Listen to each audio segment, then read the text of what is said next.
Vivimos en un mundo en constante cambio que usted merece entender, porque es imposible interpretar la realidad que vivimos sin conocer cada uno de sus colores.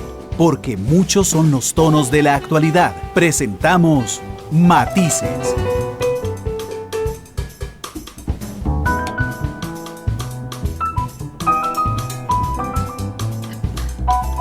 Hola, ¿qué tal? Muy buenas tardes, bienvenidos a Matices. Yo soy Randall Rivera y les agradezco muchísimo que nos acompañen hoy en este programa. Recuerden que pueden hablar conmigo, hacer reportes de sintonía, plantearle preguntas a mi invitado a través del Facebook o también a través del WhatsApp 899-35935.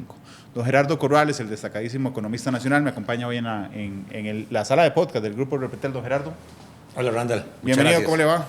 Muchas gracias, muy bien, gracias por la oportunidad. Yo estoy muy feliz de volver a hacer Matices presencial. Es diferente, indudablemente, el contacto humano, don Gerardo. Sí, tenía años de no venir físicamente. Yo estoy llevando clases de Derecho. Ajá. Y todo es virtual. Y no es lo mismo. No es lo mismo, ¿verdad? No. Efectivamente, la absorción de conocimiento es distinta, el contacto físico, todo es muy distinto. Así es que, bueno, ustedes pueden, el tema de hoy para presentárselos es tipo de cambio y empleo, ¿okay? La política monetaria, cómo maneja el tipo de cambio el Banco Central del país, cuáles son esos efectos además en el empleo de lo que está pasando. Pueden escribirnos en el Facebook de repretel.com, también en el Facebook de Noticia Monumental o en el WhatsApp 899-359-35. Llegó ayer el dólar al precio más bajo en Monex en 10 años, digamos. Lo que hemos conversado en los últimos días, don Gerardo, sigue estando, digamos, a un nivel muy, muy bajo el tipo de cambio. Sí, es preocupante porque imagínese usted a nivel de familia o a nivel de empresa que usted tenga sus ingresos en dólares, entonces usted tiene un volumen de producción y tiene un precio en dólares y resulta que si usted convierte eso hoy, tiene la misma cantidad de colones que hace 10 años. Uh-huh. Si todo lo demás, como dicen los economistas, ceteris paribus, siguiera igual, no hay ningún problema. El tema es que la economía es dinámica y los costos son crecientes. Entonces, si uno mide la inflación en esos 10 años, ha crecido prácticamente un 30%. Si uno lo mide por los costos de producción a los productores, los costos han subido un 35%. El salario mínimo ha subido un 30%. El salario promedio a la empresa privada, según la Caja Costarricense del Seguro Social, un 51%. Entonces a mí, pues yo entiendo que el Banco Central tiene que respetar su ley, el artículo 2, que le encomienda la estabilidad interna del colón, pero lo que realmente me molesta es su pasividad y su inmunidad de los efectos secundarios, como cuando uno toma una medicina, uh-huh, que está trayendo en el país esa política monetaria que se llama restrictiva, que ha subido las tasas de interés, que atrajo capitales especulativos y que ha generado una caída abrupta del tipo de cambio que en 18 meses prácticamente son 182 colones menos, es un 27% de caída en el tipo de cambio. Y cuando el presidente del Banco Central o directores del Banco Central salen diciendo que no es un problema de ellos, que van a haber ganadores y perdedores y que es un tema de mercado, uno que es economista dice, pues no estoy de acuerdo, porque esta situación no es mercado. Esta situación la originó el mismo Banco Central y hoy en Costa Rica podemos decir no hay un mercado cambiario, lo que hay es una intervención muy fuerte del Banco Central de casi un 70% todos los días, entre comillas, una flotación sucia se llama, o administrada del tipo de cambio que lo fijan ellos con reglas que solo ellos conocen. Claro, pero una intervención para mantener los niveles así de bajos del tipo de cambio. Claro. Entonces no podemos argumentar que es un tema de mercado, porque si hay una injerencia del Banco Central, según su parecer, para mantener el tipo de cambio abajo. Sí, si uno sigue la trayectoria del tipo de cambio, tanto nominal como el tipo de cambio real, que es el mismo tipo de cambio, digamos, del Monex, pero corregido por los precios relativos entre los bienes que compiten con nosotros del exterior, con los bienes locales que son transables. Veníamos con una tendencia creciente. La competitividad del país se estaba recuperando. Costa Rica se estaba volviendo cada vez más un destino muy atractivo desde el punto de vista de costos. De repente, recuérdese que más o menos en junio del 2022, nuestro presidente de la República dijo: el país se quedó sin reservas monetarias internacionales. Y uno que está en economía, cuando escucha a la máxima autoridad decir eso, lo que se imaginó fue: aquí el tipo de cambio se va a disparar, porque el Banco Central se quedó sin dólares. Y ahí sí el presidente del Banco Central, que es mi crítica, convoca una conferencia de prensa, saca un comunicado de prensa, en donde toma una serie de medidas inmediatas para parar la devaluación del colón. Para parar la subida del dólar. Para parar la subida del dólar, que podríamos decir en ese momento era el mercado quien lo estaba fijando. ¿Y quién era el mercado? Una demanda muy fuerte, porque los precios del petróleo estaban altos, y una demanda muy fuerte perdón, de dólares, porque las operadoras de pensiones, por temas de mercado diferencial de tasas de interés, vieron más atractivo invertir en Estados Unidos que invertir en Costa Rica, y demandaron en aquel momento $3,000 millones. Entonces el Banco Central intervino y, por decirlo así, cortó las fuerzas del mercado. ¿Cómo lo hizo? Subió la tasa de interés, que para mí es la génesis de todo este problema, porque la subió no como en Estados Unidos, 1/4, el 1%. La subió en un periodo muy corto, la tasa de política monetaria, del 0.75 al 9%. También se trajo el préstamo del FLAR. Dijo: mire, aquí sí hay reservas, y por aquello que haya dudas, aquí estoy trayendo $1,200 millones más, con una tasa de interés del 5%. También recuérdese que subió el encaje mínimo legal en colones, o sea, los colones que por ley están obligados los bancos a depositar en el Banco Central sobre las captaciones que hagan del público, del 12% al 15%. Ahí lo que hizo fue sacar de la economía cerca de $600 millones en colones, porque don Roger decía: hay demasiados colones detrás de pocos dólares. O sea, afectó el mercado. Y luego también obligó a las operadoras de pensiones que transaran sus dólares no en las ventanillas de los bancos, sino que lo hicieran en el Monex, porque en el Monex central sí puede darle un seguimiento y saber quién está comprando y vendiendo dólares. Ahí también podríamos decir que hubo una manipulación del mercado a través del Banco Central. Y entonces, ¿qué pasó en ese momento? Recuérdese, segundo semestre del 2022, un gran temor de que el tipo de cambio superara los 700 colones. ¿Debido a qué? A que nuestra economía está en pecado. ¿Y cuál es el pecado? Que hay 800,000 deudores, muchos de casas de habitación, que por falta de cálculo económico tomaron dólares generando sus salarios en colones. Entonces, están expuestos al riesgo cambiario, pero porque ellos lo decidieron. Y el central entonces intervino de esa manera. Y entonces en pocos meses lo que empezó a generarse primero es lo que se llama técnicamente un carry trade. Los financistas se fijan mucho en ese diferencial de tasas de interés. Si en Costa Rica me están pagando 8 y en Estados Unidos me están pagando 2, ese diferencial de 6 puntos yo me lo voy a ganar.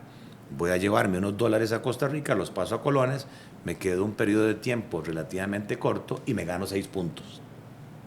Pero además el central cometió un error, cosa que Rodrigo Cubero y los otros presidentes del Banco Central no lo hicieron. Y es que el central, siguiendo la ley, cuando habían excesos de dólares, entraba a comprar esos dólares para evitar de que el tipo de cambio se apreciara. O cuando había un exceso de demanda, como fue durante la pandemia, tomaron de sus reservas y vendieron esos dólares para apaciguar ese exceso de demanda. O sea, había intervención fuerte del Banco Central. ¿Qué pasó en el 2022? Con la nueva administración, el Banco Central no entró. Apenas recuperó en el Monex los dólares que le vendió al sector público no bancario y dejó en el mercado un montón de dólares. Es como que al final de la feria del agricultor queda tomate, quedan papas y entonces... El precio se viene al piso. Claro, o Thompson al final del partido dice, para ti ya no 3 por 1,000 pesos, 6 por 1,000 colones, ¿verdad? Y entonces empezó a bajar el tipo de cambio. Entonces, vea qué interesante. El financista dice que bien, ya no solamente gano el diferencial de tasas, sino que también ahora los colones que me van a dar tienen un mayor poder de compra en dólares. Entonces, la rentabilidad que sacó gente local y gente del exterior financista fue vulgar. Ahí hubo gente que se ganó 10, 12, 15, 20, 25% de rentabilidad haciendo ese movimiento de dólares a colones. Pero el resto de la gente, ¿verdad?, cuando empezó a ver que el tipo de cambio todos los días caía, empezó a sentir, si tenía dólares, aquí yo me voy a quemar. Entonces lo mejor que voy a hacer es, voy a vender los dólares ya, porque todos los días el dólar está más barato. Y eso generó otra sobreoferta de dólares. Y tras de cuernos palos, el petróleo empezó a estabilizarse y su precio empezó a caer de $120 el barril a lo que tenemos hoy, que prácticamente es $76, y eso hizo que Recope demandara menos dólares, que el turismo empezara a recuperarse, las exportaciones empezaran a recuperarse, y ese fenómeno ha hecho que los sobrantes de dólares, Randall, son tan significativos en el mercado de las ventanillas de los bancos, que de meses donde sobraban en el 2019, 2020, 2021, 40 millones mensuales, hoy siguen sobrando 600 millones de dólares. Sobran por mes. Y ya el central muy tarde ha tenido que tragarse esos dólares. Y no tenemos claridad al día de hoy de dónde vienen esos dólares. Don Gerardo, su crítica en dos platos es que cuando el dólar está caro, el Banco Central se metía. Y ahora que está bajo, dice, yo no me meto porque es un tema de mercado. Esa es su crítica en dos platos. Sí, señor, no hay asimetría. ¿Verdad? Lo que es bueno para la gansa debe ser bueno para la gansa, para el ganso. Eso está en la ley. La ley le encomienda al Banco Central establecer el régimen cambiario, ya lo hicieron. No es un régimen de bandas, es un régimen de flotación administrada. Todos sabemos que aquí el tipo de cambio no lo fija la oferta y la demanda. Administrado es que el Banco Central se mete cuando quiere. Se reserva el derecho, con sus reglas que solo ellos conocen, de evitar fluctuaciones abruptas o de nutrirse o salir de sus propios dólares. Entonces, yo estoy diciendo eso, que el Banco Central no ha emitido señales simétricas, sino que cuando el tipo de cambio se devalúa, actúan fuertemente. Conferencia de prensa, comunicado de prensa, suben las tasas de interés, ¿verdad? Suben el encaje mínimo legal, pero cuando el tipo de cambio se está apreciando, a pesar de que en los comunicados del Banco Central, cuando revisan la tasa de interés, dicen, hay margen para bajar la tasa de interés más, no lo hacemos porque... ¿Qué sucede si el conflicto Israel-Hamás se extiende al Medio Oriente? O no lo hacemos porque ¿qué pasa si el precio del petróleo se dispara? Bueno, es que las mismas dudas yo debería tener cuando el tipo de cambio está subiendo. No voy a intervenir porque ¿qué pasa si el precio del petróleo baja? ¿O qué pasa si el mundo, todo el tema bélico, se estabiliza? O sea, si yo tuviera esos miedos, nunca actuaría acorde. Y lo que yo estoy sintiendo es que el público en general le está perdiendo la credibilidad al Banco Central y su junta directiva, lo cual se llama la persuasión moral. Y ahora voy a dar algunos ejemplos en donde el Banco Central dice una cosa y hace otra cosa.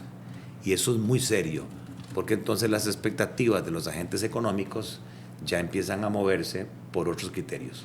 Lo que pasa es que cuando usted dice público en general, se refiere, don Gerardo, a los agentes económicos.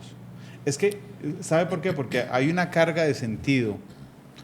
Eso digamos, en comunicación se entiende como efectivamente como el sentido que se le da a las cosas. La devaluación es una cosa técnica, que es cuando el dólar cuesta más colones, ¿verdad? Es una cosa meramente técnica, pero nosotros le damos siempre el sentido negativo a la devaluación. O sea, devaluación igual negativo, es malo. Colón fuerte igual positivo, porque suena bien, suena a que es positivo, es popular. Igual que una inflación baja, ¿verdad? A nosotros nos parece bien, aunque no necesariamente siempre es bueno. Entonces, mi preocupación es que esto dependa de un tema popular, ¿verdad? O sea, es decir, que se le llegue bien al público en general, porque aplaude que el tipo de cambio esté muy bajo, ¿ok? Y porque, no sé, vamos a ver qué efectos tiene en lo inmediato, porque si yo pago un préstamo en dólares me sale la cuota más baja, eso es súper popular. Si compro tiquetes de avión me salen más bajos, si voy a ir a vacacionar me sale más bajo, y además porque se ve muy chido, el carro me sale más barato, y además porque se ve muy chiva que a uno le digan que el colón está fuerte. Pero los efectos a mediano plazo, o al corto plazo, digamos, pero no hay el inmediato, es pérdida de mi empleo. Por ejemplo, si la empresa en la que yo trabajo tiene un problema con el tipo de cambio. Pero, en fin, en concreto, es muy popular mantener el dólar abajo. Sí, eso lo llamamos nosotros los economistas pura ilusión monetaria o cambiaria, en este caso. Pero tiene efecto, pero la gente aplaude. Claro. Yo no sé si alguien ha hablado con usted, don Gerardo, pero ¿qué le pasa? Está bajísimo, Sí. ¿Qué dicha? Varios. Y una visión muy cortoplacista. Y eso, digámoslo abiertamente, ya estamos bastante grandes, es utilizado o es manipulado por ciertas gentes para atraer apoyo hacia su gestión, lo cual alguien podría llamar populismo, ¿verdad? Lo que usted está diciendo es técnicamente la curva de Phillips. A ver, recuérdese que Putin invade el granero de Europa, Ucrania, en febrero del 2022. Y todos los países del mundo empiezan a tener un fenómeno inflacionario. El artículo 2 de nuestra ley del Banco Central le encomienda al Banco Central la estabilidad interna del colón. Entonces el Banco Central y los bancos centrales del mundo actúan. Lo que tuvimos fue un shock de oferta. O sea, la oferta de bienes y servicios, sobre todo alimentos, transporte, etcétera, se contrajo en el mundo. Había menos productos y eso hace que sean más caros. Entonces hubo un componente importado inflacionario que nos llevó en agosto del 2022 a una inflación del 12% en Costa Rica. Eso es un golpe letal si yo soy banquero central o soy miembro de la Junta Directiva del Banco Central, sobre todo si yo le he dicho a la comunidad, estoy siguiendo una metodología de metas de inflación donde yo les aseguro que la inflación no va a sobrepasar el 4%, ni va a caer por debajo del 2%, y estaba en 12%. O sea que si fuera un examen, la Junta Directiva del Banco Central y el presidente del Banco Central se hubiesen quedado. Pero andaba lejísimo. Estaba lejísimos. Y entonces actuaron con la siguiente premisa: entre más plata tiene la gente, por naturaleza, más tiende a gastar. Esto es al revés. Entre menos plata tenga la gente, menos demanda. Entonces, ¿qué hago yo? Sacar dinero de la economía. ¿Cómo lo hicieron? Subiendo el encaje mínimo legal. Sacaron el equivalente a $600 millones. Pero además subieron el precio del dinero, la tasa de interés. Y eso hizo que 1.200.000 deudores personales que hay en el país, en el sistema financiero formal, no sé cuántos en el gota a gota, ¿verdad? O en los almacenes comerciales, o en las financieras informales, y 30.000 empresas deudoras en el sistema formal, vieran que sus cuotas, que la mayoría son variables, subieran. Y eso los obligó, quisieran o no, a restringir sus gastos en otros bienes y servicios.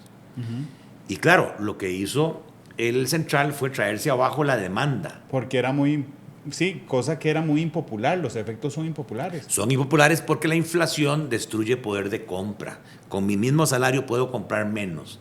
Pero vea qué interesante, si yo tengo un fenómeno, y perdón que sea tan técnico, de caída de la oferta, subo los precios, pero bajo la producción. Y si tras de cuernos palos bajo la demanda, bajo los precios, pero también contraigo la producción. Hay dos efectos sobre la producción y el empleo. Es lo que se llama la curva de Phillips. Soy muy exitoso controlando la inflación, pero quien paga los platos rotos es el empleo. Empieza a subir el desempleo porque los empresarios no son tontos y empiezan a ver que al caerse la demanda y al haber escasez, sus inventarios no se venden y entonces empiezan a despedir personal. Entonces, hay un costo de oportunidad de controlar la inflación. Por eso, para mí, el mejor banco central del mundo es el FED, el Banco Central de los Estados Unidos, porque tiene al mismo nivel de prioridad el control de la inflación y la búsqueda del pleno empleo de los recursos productivos. Hoy en Estados Unidos la tasa de desempleo prácticamente es pleno empleo, 3%. Claro. Aquí tenemos como primera obligación el control de la inflación.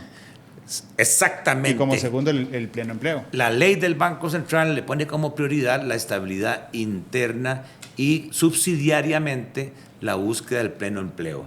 Ha habido discusiones de que ante esta negativa, ante esta inmunidad, ¿verdad? Debería obligarse al central, cambiando el artículo 2, diciendo haga las mismas del FED. Y ya Australia lo está haciendo. Ya Australia está poniendo al mismo nivel de prioridad. Y Estados Unidos ha demostrado que con los instrumentos de política monetaria y cambiaria se puede hacer. Entonces, claro, la gente está gozando el corto plazo, pero no está viendo lo que se viene. A propósito de lo que usted me decía, Gerardo, ¿por qué estás reclamando si ahora tenemos un excelente gobierno, porque ni siquiera dice Banco Central, que nos tiene el tipo de cambio bajísimo? Y claro, con una apreciación cambiaria que es la más alta de la OCDE, tenemos la inflación más baja de la OCDE.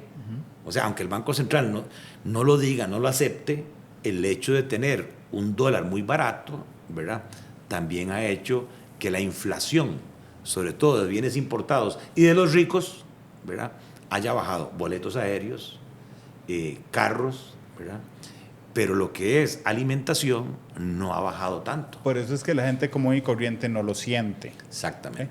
Pero, don Gerardo, permítame hacer un ejemplo. ¿Okay? Digamos que yo trabajo para una empresa que exporte alimentos, papas, a lo que se le ocurra. ¿Okay? Exportan dólares, evidentemente, pero mi salario me lo pagan colones, el salario de mis compañeros lo pagan colones, impuestos, los empaques los pagan colones y los impuestos los pagan la luz. Colones, ¿okay? Pero resulta que yo, empleado de esa empresa, yo tengo la casa en dólares y el carro en dólares. Entonces yo estoy feliz, pero feliz de que el tipo de cambio esté en el piso. Yo, Randall, estoy feliz porque pago menos de cuota al mes de la casa, pago menos de cuota por el carro, porque pude salir a pasear fuera del país porque los tiquetes estaban más baratos. ¿Okay? Entonces yo estoy feliz y celebro que el tipo de cambio esté tan bajo.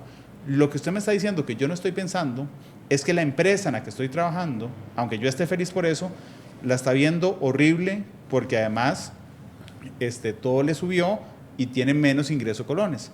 Entonces yo en el corto plazo estoy feliz, pero mañana me despiden.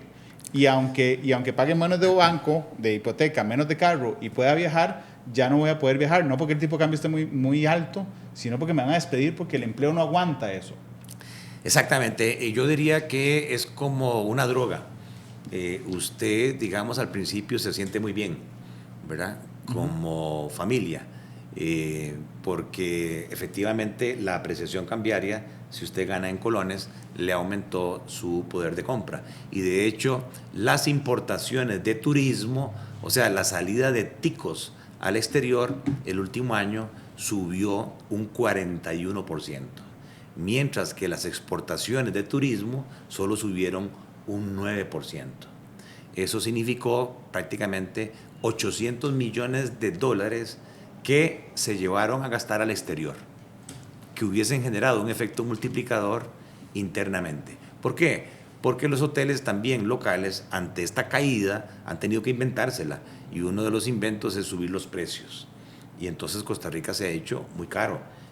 Mucha gente dice, no hombre, por lo que me cobran en Guanacaste, yo mejor me voy para Medellín, o me voy para Cartagena de Indias, o me voy para Perú, ¿verdad? Aparte de que conozco la comida, la ropa, todo es más barato. Es más, ¿verdad? ¿sabe? Hay un destino, en San Salvador tiene un destino, creo que se llama Salinitas. Es más barato ir a El Salvador con tiquete incluido y venir que ir a Guanacaste. Es correcto, se está dando ese fenómeno, pero ese fenómeno no se está dando, que es mi punto, por una situación que en el corto plazo, en 9 meses, 12 meses, cosas estructurales cambiaron, no. La cosa fundamental es el tipo de cambio. O sea, después del glorioso Club Sport Cartaginés y la renuncia del técnico del Cartaginés, que no sé si al final se fue o no se fue. Yo no he entendido. Lo que más se habla en este momento en el país es del tipo de cambio. Eso quiere decir que algo está mal. Cuando el tipo de cambio estuvo en 620 colones, nadie hablaba del tipo de cambio. Eso es como una señal de un tipo de cambio de equilibrio, ni los importadores ni los exportadores. El central debería buscar eso, un tipo de cambio que sea neutro, que sea de equilibrio.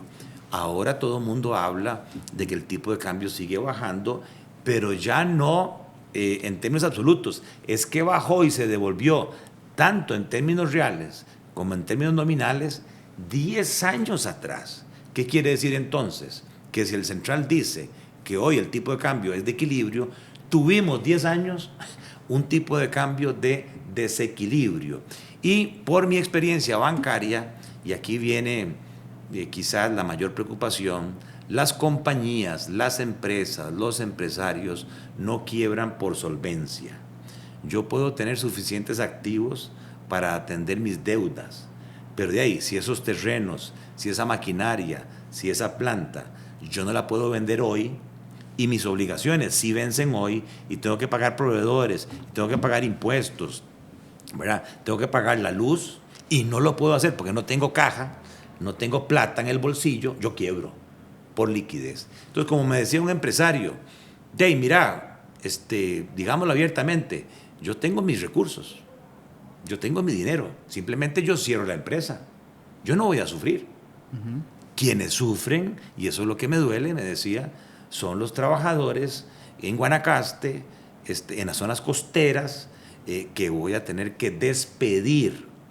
Ahora, solo un comerciante, importador, muy consciente, amigo, nada más voy a decir el nombre, Alan, compañero de gimnasio, yo bromeándole le decía, mira, estás feliz, porque con ese tipo de cambio tus importaciones, aparte de que los precios internacionales han caído, tenés que estar muy bien. Y me dice, sí, pero estoy preocupado. Y le digo, ¿por qué? Porque mis clientes van a desaparecer. Claro. Ya no van a tener poder de compra cuando empiecen las compañías a despedir. ¿Por qué no han despedido en Más Allá? Porque me decía un productor bananero, mira, Gerardo, yo tengo que seguir fumigando la plantación de piña o de banano, para que se mantenga. Solo que lo que he hecho es reducir el paquete tecnológico. Quiere decir que las nuevas cosechas que vengan van a generar menor producción, van a ser menos productivas, porque le estamos dando menos energía a las plantas. Entonces, esto lo vamos a ver a mediano plazo, no de inmediato. El momento en que yo despido gente es cuando ya mi flujo de caja no me alcanza para pagar el servicio de la deuda, y ahí yo quiebro. Y ahí sí despido no 10, sino como las fincas de dólar anunciadas, despido todos, 100, 150 trabajadores. El año pasado, cosa que no se dice, se destruyeron en el país 121,000 puestos de trabajo. 121,000 personas se quedaron sin trabajo. La mayoría, lamentablemente, empleadas domésticas.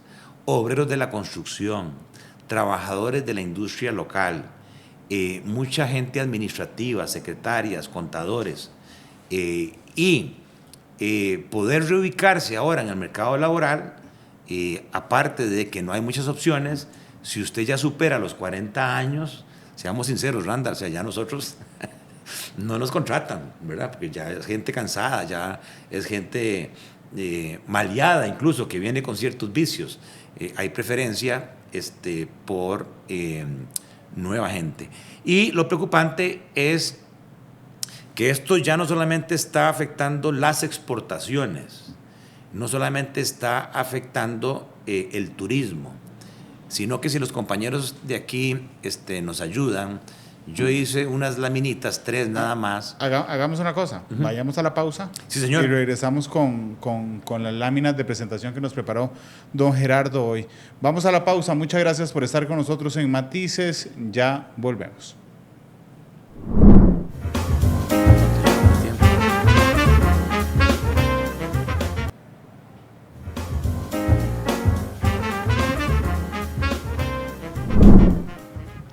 Gracias por estar con nosotros en Matices. Hoy, miércoles, en el tercer programa de la semana, don Gerardo Corrales me acompaña. Vamos a utilizar unas imágenes que preparó justamente don Gerardo para el programa de hoy, en el que estamos hablando de empleo y de tipo de cambio, o de tipo de cambio y empleo, porque es el efecto del tipo de cambio en el empleo, don Gerardo, que sí tiene, mientras preparamos las imágenes, un efecto real en el empleo.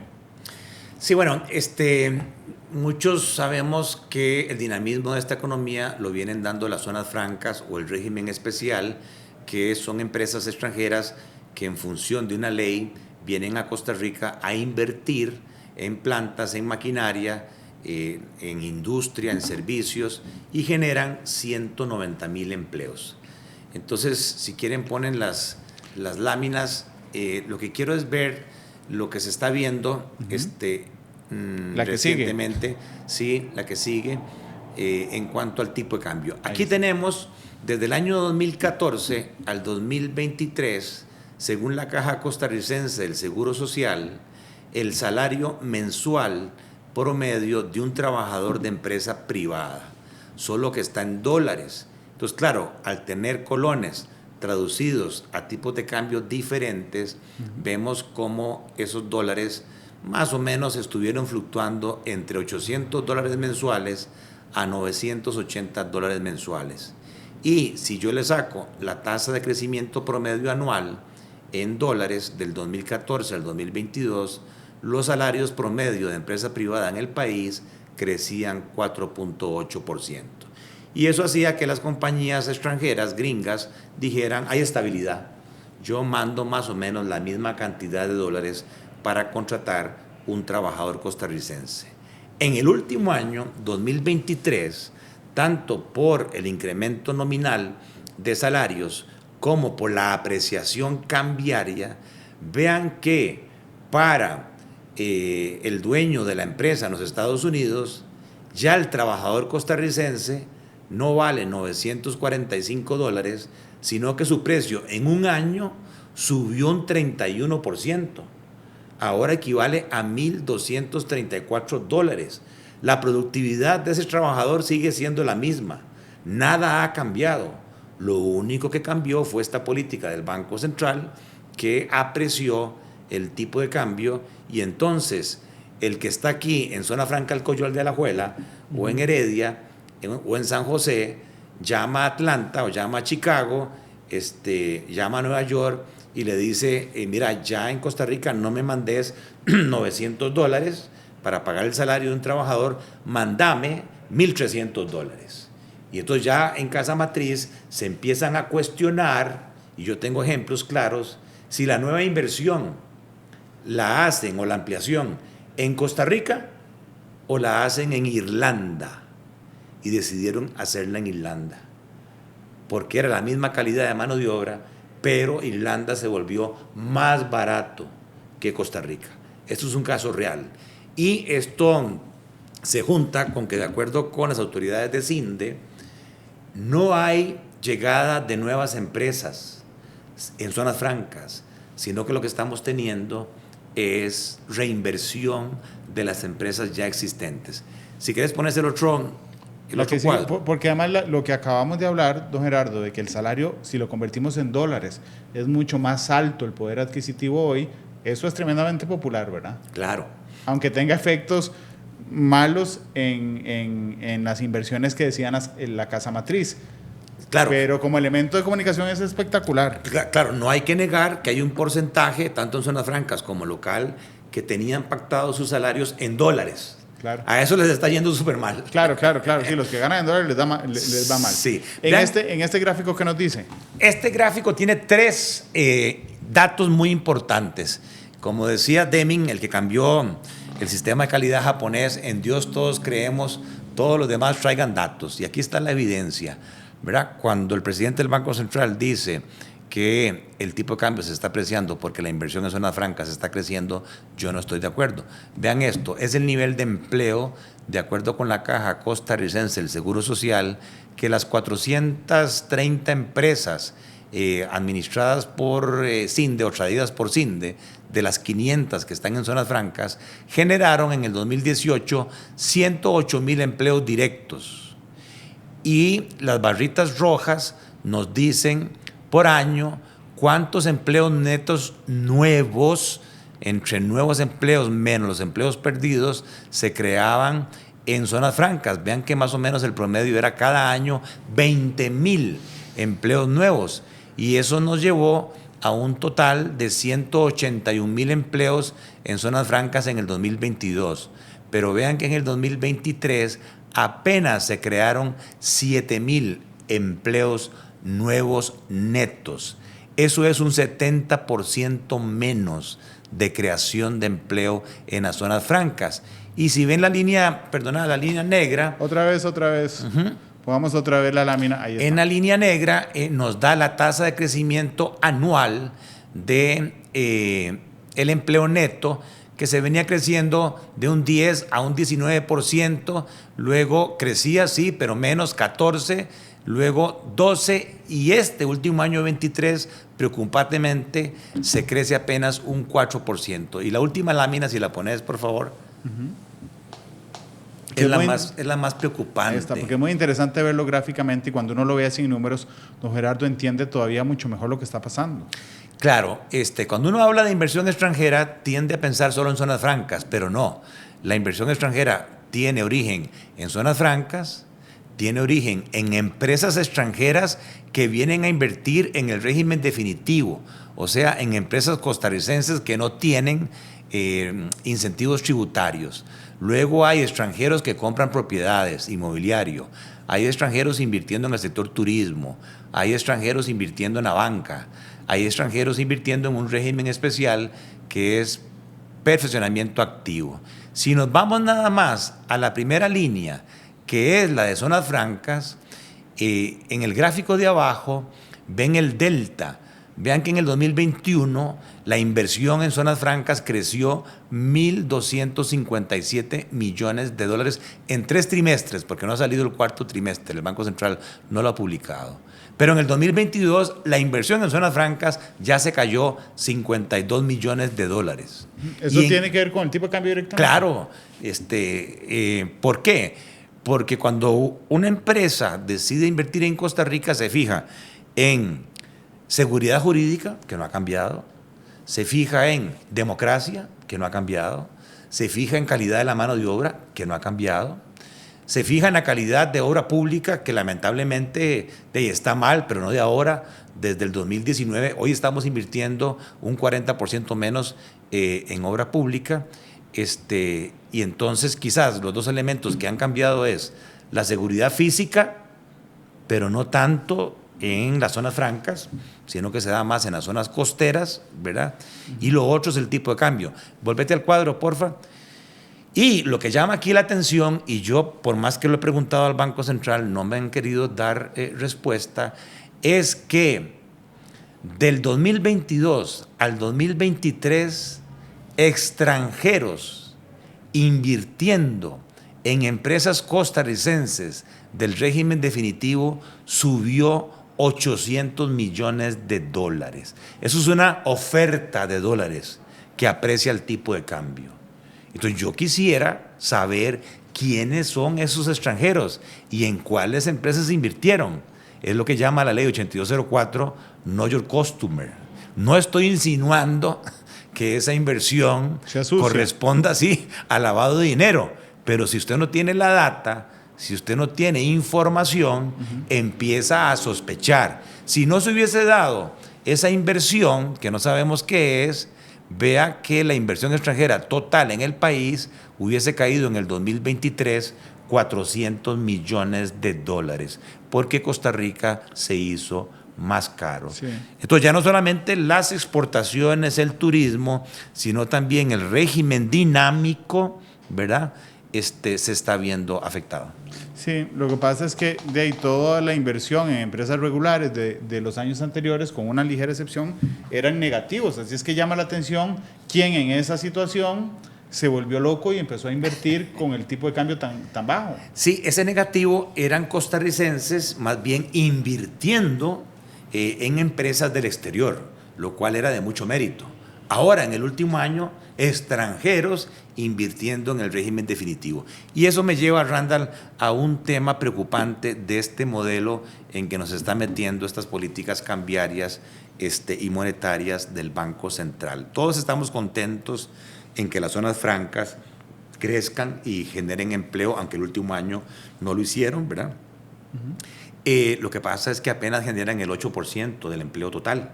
Aquí hay 2.100.000 ocupados, pero solo 8%, ¿verdad? En 500 empresas. Y el parque empresarial costarricense, según la Caja del Seguro Social, pagando cargas sociales, son 76.000 empresas y solo 500 están en zonas francas. Luego tenemos 320.000 personas trabajando en el sector público, más o menos en la misma cantidad de entidades, 320.000.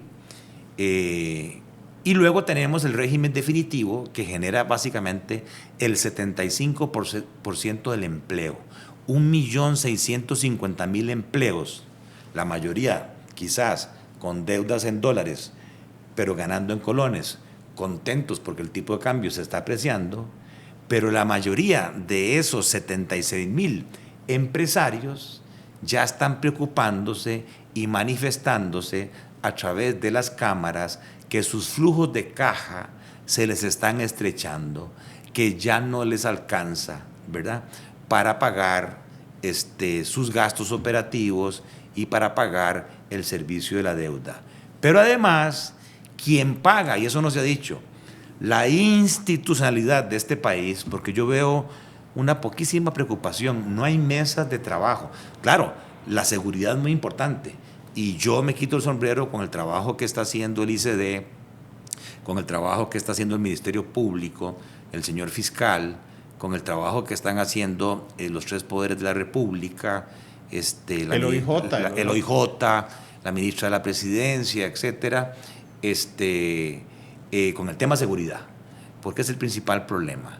Pero paralelamente pasa lo siguiente: existe el Poder Judicial, existe el Poder Ejecutivo, existe el Poder Legislativo, existe el Tribunal Supremo de Elecciones, que es la gran diferencia con otros países, que es lo que llamamos el marco institucional que garantiza, ¿verdad?, democracia, que garantiza seguridad política en el país, porque quien paga los impuestos es el régimen definitivo. Y porque quien paga la mayoría de cargas sociales de la caja es el régimen definitivo. Y si al régimen definitivo no le damos incentivos, porque no tienen incentivos tributarios, y más bien le damos garrote con tasas de interés más altas, le damos garrote con cargas sociales altas en Centroamérica, le damos garrote con un tipo de cambio más apreciado, le damos garrote con una obra pública que está en malas condiciones y afecta su productividad, yo digo, hay que ser muy tico, hay que ser muy valiente para mantener mi empresa del régimen definitivo operando. Y aquí la esperanza de todos es que en algún momento el gobierno va a reaccionar, el Banco Central va a reaccionar y por lo menos van a ver, ya sea vía política cambiaria, regresar a una normalidad, o viendo a ver por qué el precio de los productos importados no está bajando si en el mundo los precios bajaron y aquí el tipo de cambio es mucho más barato el dólar y sin embargo no bajan los precios, lo cual quiere decir que hay un pequeño grupo de importadores que está haciendo clavos de oro.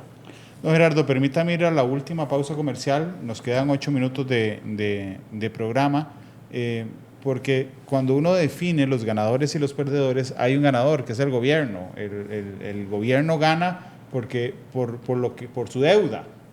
Entonces voy a ir a la pausa y venimos a hablar de ese tema con don Gerardo Corrales. Ya volvemos a Matices.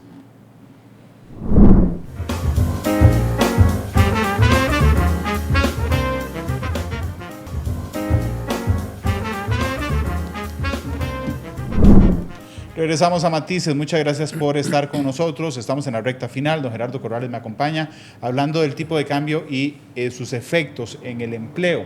Decíamos antes de la pausa que uno de los ganadores del tipo de cambio tan bajo que tenemos es el gobierno, ¿okay? Porque increíblemente, digamos, su deuda bajó, porque al caer el tipo de cambio, la parte de deuda en dólares baja. Yo hace unos días estuve aquí, a don Novi Acosta, el ministro de Hacienda, me decía, no, así, eso no es cierto, solo una pequeña parte de nuestra deuda está en dólares. ¿Qué le parece este tema, don Gerardo? No, claro, ellos tienen más del 40% de la deuda en dólares y sus ingresos son en colones. Entonces, claro, esos colones que reciben por impuestos, ¿verdad? Pueden pagar más en términos de dólares y han tenido un ahorro que se estima en más de 100.000 millones de colones. También han tenido un perjuicio, y es que al estar las empresas mal y ganar menos, ya se vio en diciembre, a la hora de ver los reportes de recaudación, la recaudación tributaria se cayó casi un 1% del Producto Interno Bruto, ¿verdad? Y eso se va a ir acentuando conforme las empresas sigan ganando menos. Pero también el gobierno ha tenido una aritmética que nos favorece a todos, y es que como el Producto Interno Bruto está en colones y la deuda tiene 40% en dólares y el resto está en colones, a la hora de traducir con las agencias calificadoras todo esto a dólares, el denominador, ¿verdad?, sube más que el numerador. Y eso hace que el cociente deuda al Producto Interno Bruto haya caído significativamente de un 68% a un 60.1%.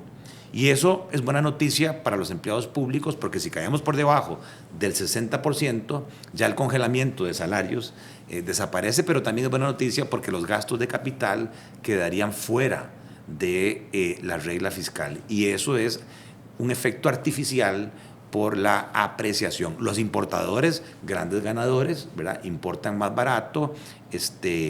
Las personas que tienen deudas en dólares, 800,000 personas, grandes ganadores. Los ahorrantes que además son mayores de edad y por lo tanto electores. Sí, hay ahorrantes en colones, ¿verdad? Esos colones tienen mayor poder de compra. Los viajeros costarricenses al exterior están felices porque pueden llevar más dólares y pueden visitar más lugares. Pero sí, el problema es que esto no es un juego de suma cero.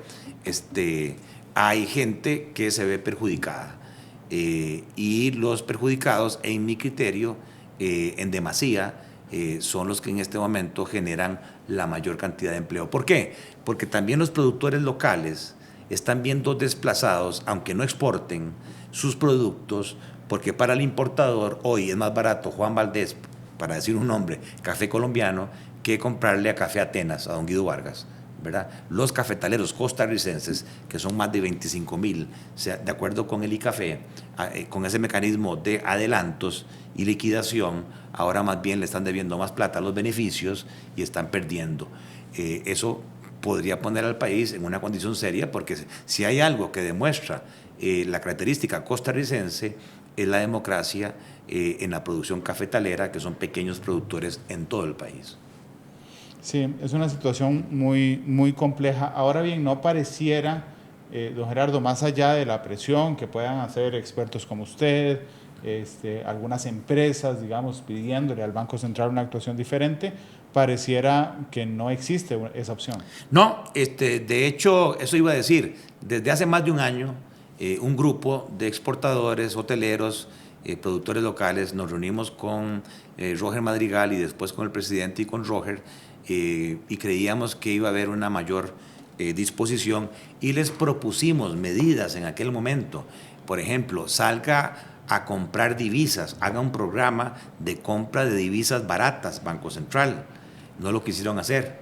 Lo sacaron el 5 de mayo del año pasado a Callayo, digo yo, silenciosamente. Si usted hubiese anunciado el Banco Central va a salir a comprar reservas para aumentar el blindaje del país y como lo han hecho hasta ahora, prácticamente han duplicado las reservas, 14,000 millones de dólares, las expectativas de un grupo de agentes económicos dice, bueno, si el Banco Central va a comprar, aquí el tipo de cambio va a empezar a subir, entonces voy a empezar a comprar dólares, cosa que no se ha hecho. En segundo lugar, hace año y medio le dijimos, ¿por qué no prepagan el préstamo del FLAR? Y nos ahorramos en intereses, ¿verdad? Sí. 60 millones de dólares. Y el Central sale a decir, hace 22 días, que no lo iban a prepagar. Y 22 días después dicen que sí. ¿Qué señales están mandando? Y por último, usted hablaba de la credibilidad. Exactamente. Y por último nos ofrecieron que estamos en un sistema de metas de inflación. Metas de inflación es que no va a pasar 4 y no va a caer por debajo del 2. Y uno lo mide año con año con los deltas, con las variaciones, la efectividad de la política monetaria y cambiaria. Y hoy tenemos una inflación negativa de -2. Estamos larguísimo del piso. Entonces ya la gente empieza a decir, este Banco Central no cumple lo que dice. Y eso es muy serio cuando el Banco Central pierde la credibilidad. Por eso es que cuando en la historia el Banco Central hace la proyección, le damos tanta pelota de cuál es la proyección, por decirlo de una forma muy, muy coloquial, cuál es la proyección de crecimiento económico del año y cuál es la proyección de inflación del año. Correcto. Y normalmente pega. Normalmente lo pega, sí.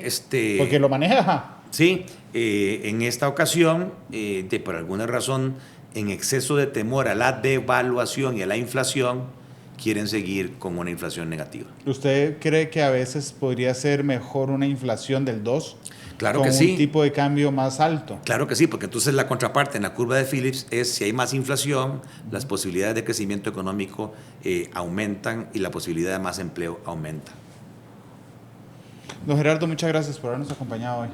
No, a la orden suya, pero me dicen que no hay canción ahora. No hay canción, pero tiene un minuto de regalo. Entonces, en ese minuto, por favor, dígale a la gente que está interesada en este tema, redondee su posición al respecto, don Gerardo. Bueno, nos enfocamos nada más en tipo de cambio, pero yo no quisiera que se interprete que mi conclusión es que estemos totalmente mal.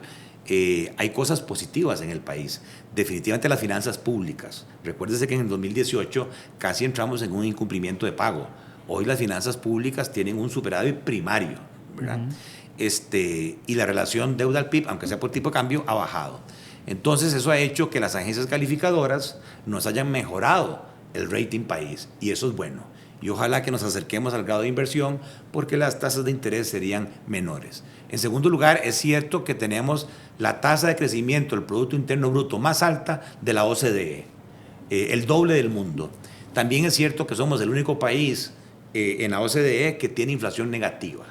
Todo eso junto ha hecho que el Banco de América, que es un banco que se dedica a transar, comprar y vender títulos, claro, ahí hay un sesgo, pero bienvenido sea, nos calificara como el jaguar tico, ya no el tigre asiático, sino el jaguar tico. Y eso es muy bueno, ¿verdad? Sí. Pero tenemos elementos, oportunidades de mejora. Somos el líder de la desigualdad en la distribución del ingreso en los países de la OCDE. No por encima de los países nórdicos, por encima de México, por encima de Colombia, ¿verdad? Y por encima de Chile. Somos el país de la mayor apreciación cambiaria en la OCDE. El colón es la moneda más fuerte en los 36 países de la OCDE. Somos el país con la menor participación laboral, que en un programa anterior lo hablamos. 300,000 personas se salieron del mercado laboral. Solo el 50% de la gente que puede trabajar ofrece su fuerza laboral. ¿Por qué? Nadie sabe. Y por último, a pesar de que se ha caído, somos de los países que todavía tiene las mayores tasas de desempleo dentro de los países de la OCDE. Entonces yo diría que hace falta equilibrio hace falta equilibrio entre el gran logro de finanzas públicas e inflación versus el tema de la competitividad, mediano plazo y la generación de empleo. Para mí el modelo exitoso es uno donde se crece el 5%, pero se generan oportunidades de empleo. ¿Qué ganamos con tener una inflación negativa, una producción creciendo al 5%, si se destruyen 121,000 empleos, ¿verdad? Y si además se retiran del mercado laboral 300,000 personas? Don Gerardo, muchas gracias. Bueno, Randall, muchas gracias. Me alegro mucho de verlo. Siempre tenemos tanto que hablar de economía que ahorita lo voy a ver, estoy seguro. Y le agradezco que siempre nos acepta la invitación. Y lo felicito por esta nueva instalación para hacer podcast. Está bien moderna. Están bonitas las salas de podcast del grupo Repretel y ahora a través, por supuesto, de Monumental y de Canal 11. Muchísimas gracias por acompañarnos. Nos vemos y nos escuchamos mañana. Hasta luego.